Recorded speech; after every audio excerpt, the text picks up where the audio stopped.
Hello, and welcome to my channel.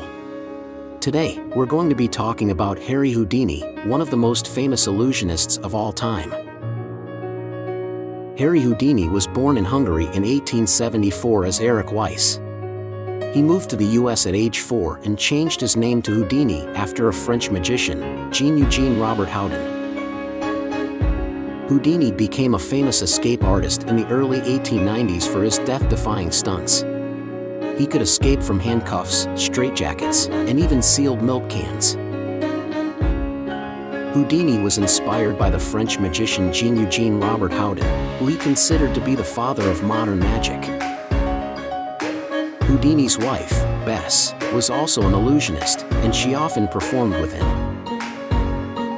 Houdini was a vocal opponent of spiritualism, and he often exposed mediums who he believed were frauds.